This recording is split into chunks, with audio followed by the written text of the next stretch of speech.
Welcome back to video number 2 of the Breaking 90 instructional series. So in video number 2, we're going to be talking about putting, chipping, and bunker play, and how you can practice those skills indoors in an environment like 61s, or maybe at your home if you have some space.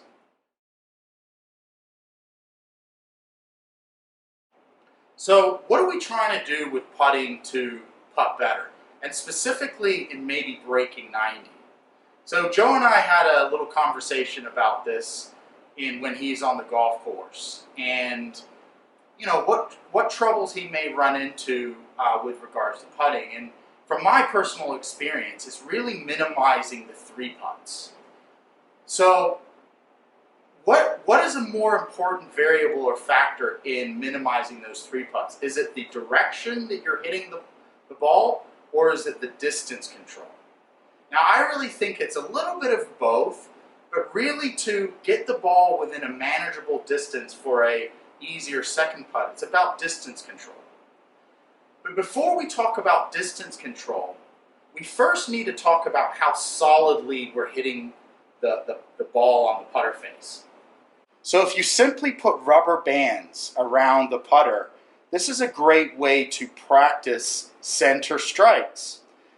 There's other videos on YouTube where coaches have suggested using blue tack, which I think is good as well. Obviously gets the job done. But I think rubber bands are better because they're a little bit more portable. You can leave them in your golf bag. You can practice this out on the golf course very easily. But practicing center strikes is very important to getting the correct energy transfer from the putter to the ball. So give this a try. Rubber bands are a good way to practice. Okay, so after we practice some center strikes using some rubber bands on the putter, the next thing that you can do, and what I suggest, is using a line. So a lot of professional golfers, not all of them, but I would say a large percentage, all utilize the line on the ball to line up their putts. And the line is not just to line up their putts. The line is also a reference to, after they've hit the putt, to see how well they've actually rolled the ball. Because if you line this ball up correctly and then you roll the ball well, you've really done all that you can do to make a putt. You know, we putt on imperfect surfaces. There's so many variables as to why you miss the putt. But mentally, right, and this is a part we've talked about in video number 1, mental side of the game. Mentally, we need to know that you've done all you can to make that putt. So drawing a line, you can use any color mark you so choose, but drawing a line on the ball, I think, is a very good idea for putting.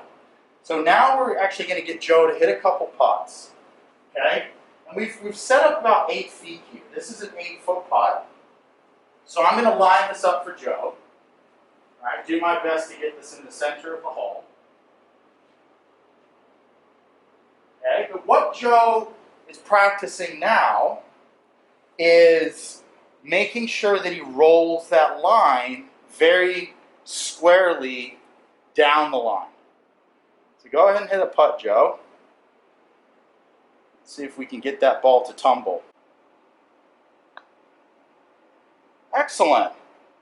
So I don't know if you could see that there, but that line was rolling pretty squarely.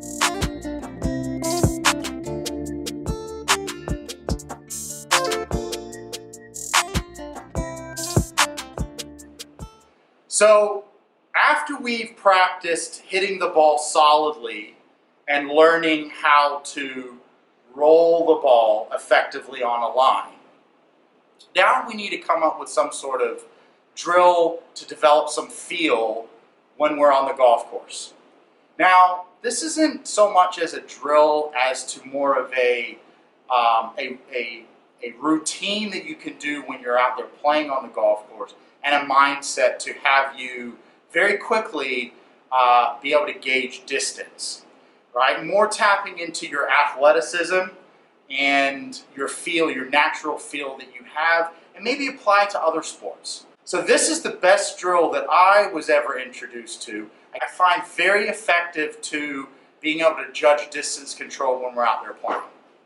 So imagine you have a putt and we have to come up with some sort of feel to how far we're hitting that putt.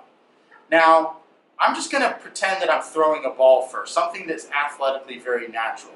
Now, if I'm throwing this ball to you, I definitely know and have the feeling of that being too hard. Okay?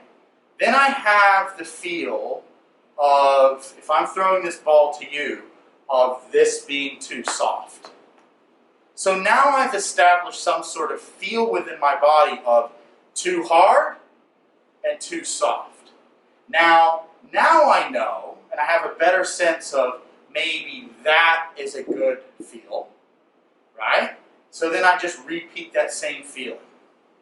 So if we're out on the golf course now, and we've assessed our putt, we've read the putt, we've walked around it, but we're now trying to get a gauge in a sense of how hard to hit it. If I'm a golfer, I want you to take 4 practice strokes.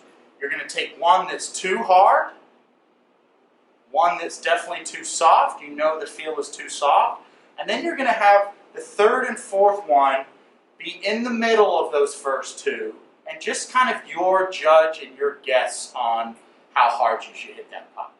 So again, the first one being too hard, the second one being too soft, and the 3rd and 4th being your good judge and your guess of how hard to hit it. And then of course you step in and then you just translate that feel to hitting the ball.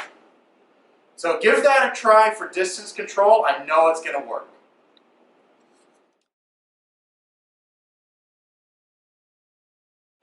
All right, so we're on to now chipping part of the Breaking 90 instructional series. So,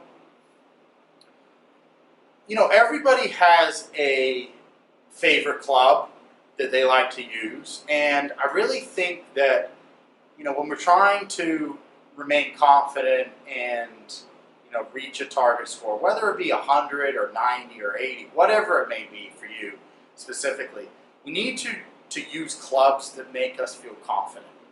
We kind of touched on this in video 1 with Joe with the 3-wood. He took the 3-wood out of his bag because you just simply weren't confident with it, which as I said in video 1, I thought was a smart move. And it holds true now with the short game, and even more so. Now, Joe, what is your favorite club to chip with? 60. I love my 60. So he loves a 60-degree wedge. So I think that is very important for him to stick with what he feels confident with in his chipping and kind of use this predominantly around the green. Now, as much as I do love that, and I think that that's a huge advantage in his game to feel confident with a 60, a lot of golfers don't. I also feel that it can be limiting in some ways because, as you know, a 60-degree doesn't really roll a whole lot. And it can be very beneficial to have a shot within your repertoire that can actually roll a little bit more by definition of what a chip is. A chip versus a pitch. A chip is a shot that runs more along the ground, and a pitch is one that carries a little bit more further and then stops quicker. So what other club in your bag do you feel confident to maybe have roll out and release? Oh, that would be my 52. So there you go. So it was 52. So yeah, and I think that that's fantastic, Joe. I think that if you can have 2 shots, or excuse me, it is 2 shots, but 2 clubs that you feel confident with, that one can maybe be a little bit higher, but then your 52, in a shot that you can have roll out along the ground a little bit. So let's then now talk about a little bit about technique and what Joe needs to focus on, and what maybe you need to focus on in your practice indoors. So Joe, so that you've got your 60, why don't you show us a couple little chips with your 60, how you would do this on the golf course.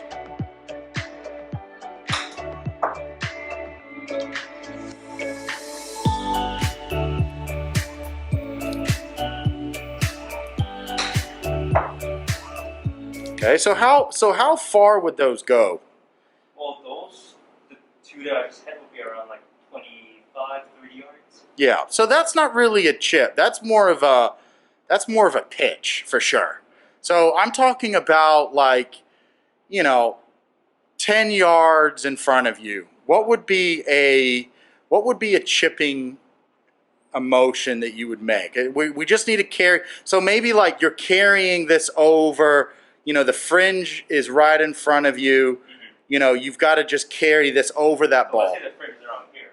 Yeah, exactly. Or maybe the white mat. Yeah, right there. That's where the fringe is. Let me see a motion from there.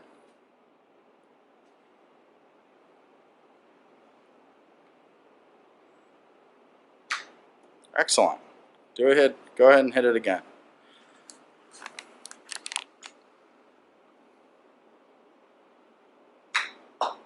Those chips that you just made were fantastic. But it's really important in practice indoors that we're giving ourselves some positive feedback and a reference to doing it correctly. And what I want you to do, what I want all golfers to do, is to use an alignment rod just like this. We're putting the golf ball right off this alignment rod, and we're setting up to the shot. And now we've got some sort of reference of ball position. Because the really most important factor in being a good chipper, aside from the technique, but this video is not about technique, is controlling your low spot. So go ahead and hit a shot for us. Excellent. So as you can see here, now you've got an idea. So what was the contact like on that one? Hit the ground first. Yeah, you hit the ground first. So look, now you've got a reference of where the ball position was. What would you do to adjust for the next shot? So the next shot, I'm just going to be move the ball closer to my right foot. Yeah, so you don't need to move the ball. The ball stays where it is. You move your, there you go. Exactly. Excellent. Go ahead and hit another one. Much better. It sounded a little bit crisper. Go ahead and hit another one.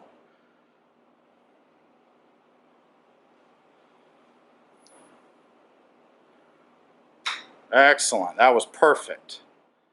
AccuStrike is a very excellent training aid and tool to show you where you're actually striking the ground. It's really helpful. And the ball. Yeah, it's a really, really great training tool. So go ahead and why don't you go ahead and hit a couple shots, Joe. So using the alignment rod still, right? You've been practicing with that. We can do all this together. So go ahead and hit a couple shots. Yeah, excellent. So you can see just by the sound, right, and the mark that your club left on the AccuStrike, you can see that that was actually a very solidly struck shot. Go ahead and do it again.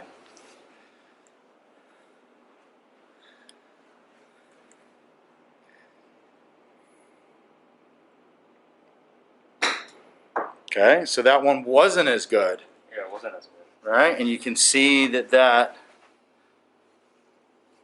contact was well behind the ball.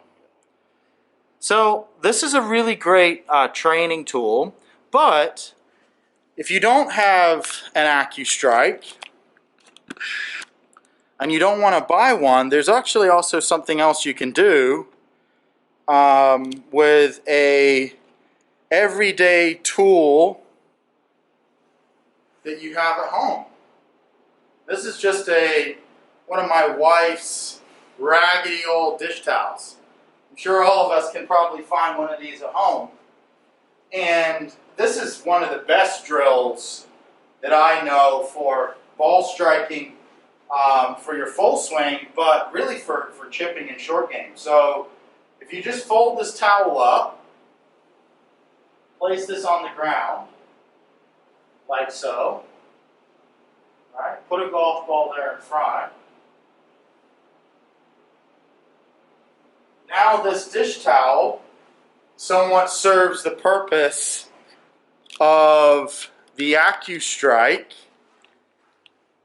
in that we are obviously trying to miss the dish towel, right, and hit the ball. So go ahead and give this a go.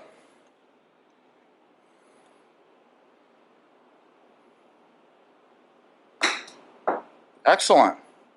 So you can see that all we're looking for here in practicing is feedback, right? That's the whole purpose of good practice, is doing drills, right, that give you feedback of doing it correctly.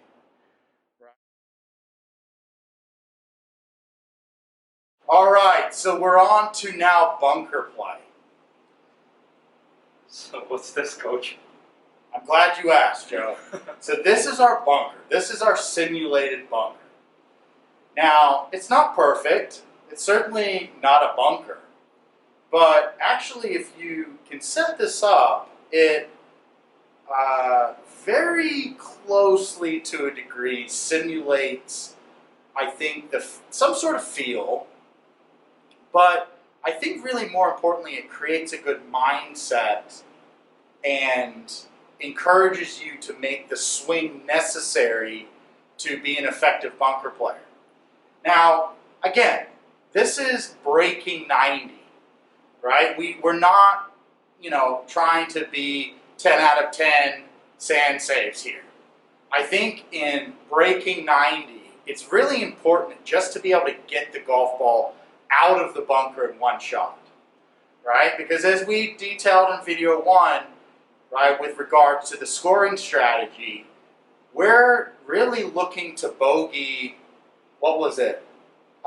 2 of the par 5s, all of the par 3s, and all of the par 4s. So, like if you hit this into the bunker in 2 shots, say on a par 4, right, we just need to get this out in one shot so we can then 2-putt and still make a bogey. Yep. Right? So, in Hong Kong and I'm sure other big cities around the world, it is difficult for us. I mean, I've lived here now for going on 5 years, and I think I've been in maybe 2 bunkers and practiced my bunker game twice. Private golf courses. But if you are typically playing Khao Sai Chow, it's difficult to get the practice necessary to be really, really, really good. So we just need to be efficient. And again, this is going to help us create the right mindset and give us some sort of idea with regards to the technique that we're trying to use in hitting an effective bunker shot. Now, I'm sure all of you out there have watched many YouTube videos on all the things that we need to do to be a good bunker player, right? Using the bounce on the back of the club and opening the club face up and, sitting down into the shot. I'm not going to talk about that so much. I'm going to talk about how we can use those skills that you've learned and apply it to this and kind of create the right mindset and the feels that you need to have to be an effective bunker player. So let's give it a try. After you've learned all these skills, right? Opening the face, ball position forward, we're using the bounce. What's really, to me, the most important mindset or thing to do to get the ball out? And that's following through. A lot of my students or golfers, let's call it, 90 or above ability, why they struggle so much is they never are following through, right? We really need to keep the speed up. We need to keep our hands following through the shot to some sort of a finish. And I really think that that's, getting our hands at least to eye level, right? So you need to keep the speed up through the sand and finish, with your hands somewhat high. So why this drill is a good drill is because to hit this and the mindset of hitting this dish towel actually encourages you to maintain your speed and go ahead and hit through the shot. Let's get Joe to demonstrate this for us. As you can see here, I've got 2 dish towels. I've got one below and I've got a little old face towel here.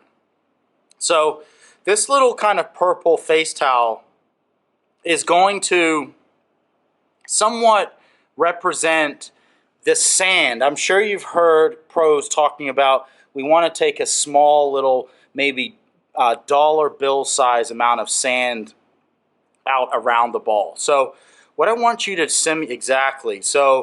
what I want you to focus on, again, to be a successful chipper and bunker player, is all about controlling the low point or entry point of the club into the sand, and then just continuing on to follow through. Exactly. So that is in essence what I want you to do here, but with a full swing, keeping the speed up through the shot. So we're opening the face. You're maintaining an open club face, which is what a skill and technique that we'd be using out on the golf course. I still want you to do that, and I want you to just kind of dig into this this first towel on top and kind of let that kind of loft the ball up. So it's not going to be perfect, but it should simulate some sort of feel of what it is to hit a successful bunker shot. So let's see you do that.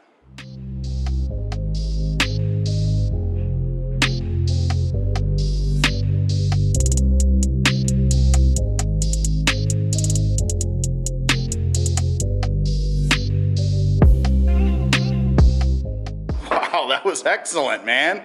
And it actually responded, right? It just popped straight up. Excellent, let's do that again. Punching that dish towel. Excellent, man. That's beautiful. So, yeah, how did that feel? It felt really good. I feel the ball responding to my club face, and Right? I just see it coming out. Yeah, excellent, man. But really, most importantly, right, I mean, in a bunker, we're not hitting the golf ball. The sand is actually lifting the ball out of the sand. So this drill, setting up this drill, again, is not perfect, but it's a really great simulation of how we want to set up, where we want the club to contact the sand, the low point, and then give you the sensation of continuing to follow through aggressively, right, through the sand to get the ball out. Everyone should try it at home. Yeah, that was awesome. Good job. Alrighty, so that concludes video number 2 of the Breaking 90 instructional series. Thanks so much for tuning in. And if you haven't already done so, please go ahead and subscribe to the channel. Be sure to hit the bell below so you're notified of when new videos are released. We've got video number 3 and video number 4.